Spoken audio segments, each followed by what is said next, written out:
me, the pop group is the same as, there's no doubt, it's just another project. For me, it was lots of my ideas, so going and working with the black hip-hop funk people, with people in Jamaica, with Lee Perry.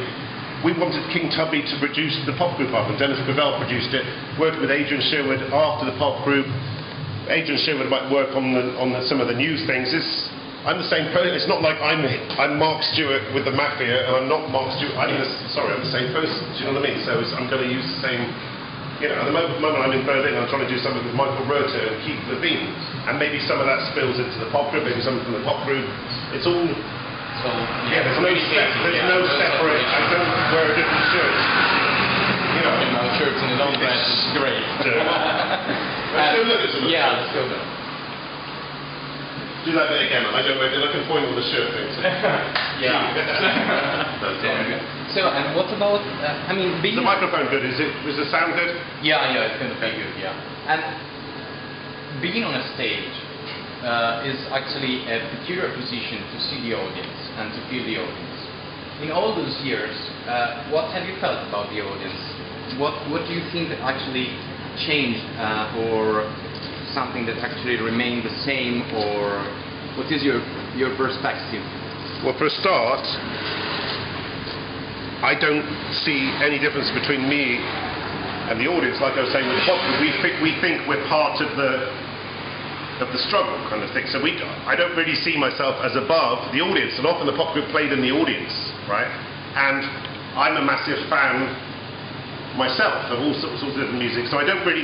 And when we used to go and see bands like the Sex Pistols and Throbbing Gristle, there was a unity in the audience, and people would go to a certain event to meet other cool people, not particularly for the bands, just in like show I'm a punk, or I'm into weird Throbbing Gristle sex videos. You know, it was an alternative. But what's interesting with this Reformation thing, right, is that where did that go? Is that there's so many young people. We did this thing in Paris, and they were like 15-year-old girls who'd heard the Crookers remix of World Prostitutes, or heard other bands talking about it. And it's not like an old person's music. It's still, like we're saying, it's still completely fresh. We're playing these things we played when we were 16. So long ago, but we haven't played them for so long. Well, not many people heard them, and people will hear them fresh. They think it was the Editors or some young. It's really weird. So I'm saying there's been a gap, and I feel a bit like Dracula. I can be young again. Do you know what I mean? Especially with the young ladies. It's very rewarding. That's very rewarding. Yeah.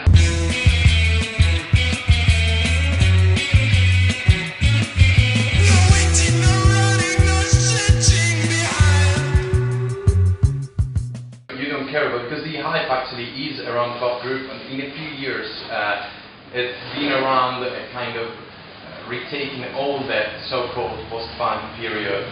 And so what do you think about that? You just don't care, you get angry, you think there has been some misinterpretation of that? It's not my position to talk about other bands and journalists, right? But like in this film, or not, the film about me, it's not up to me to look at myself, but I know that experiments I was doing in the 70s with the pop group, experiments I was doing in the 80s with industrial hip-hop that Trent Reznor says gave him ideas. Supposedly from the same album as Veneer of Democracy, I invented industrial and trip-hop from two different tracks, right? Things I'm doing at the moment with dubstep kids like The Bug, and with Crushing Om and The Bug and Michael, whole new sparks of 20 years. It's not to me to say. I'd be doing it if I was on my own, working in a factory. But it does seem that we somehow, we make sparks because we're so nonchalant and arrogant and we don't care, and other musicians run off with those sparks and say this song. But it's not up to me to say that. But you know, it was and is, and things we do seem to be.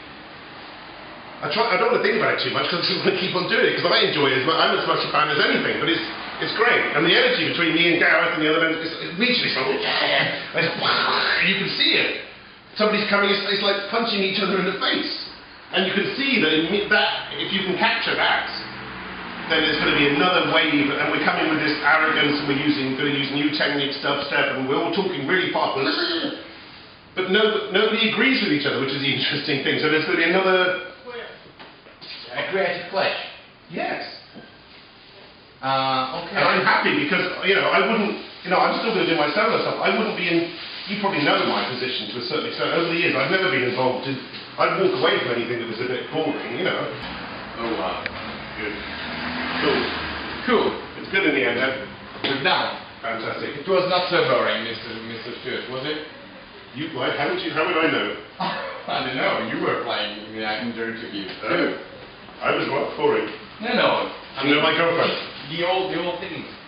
No, it's fantastic, mate. Best one yet. And this is the first official pop group interview, my friend. Oh wow. Go down the history. Thank you so much. Thank you for the interesting things. Can I have a lift home from school, please?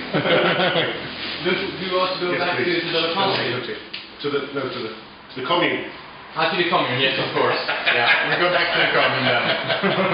When the crowd cry, babe. When the crowd we won't play your silly games, we'll follow your leaders.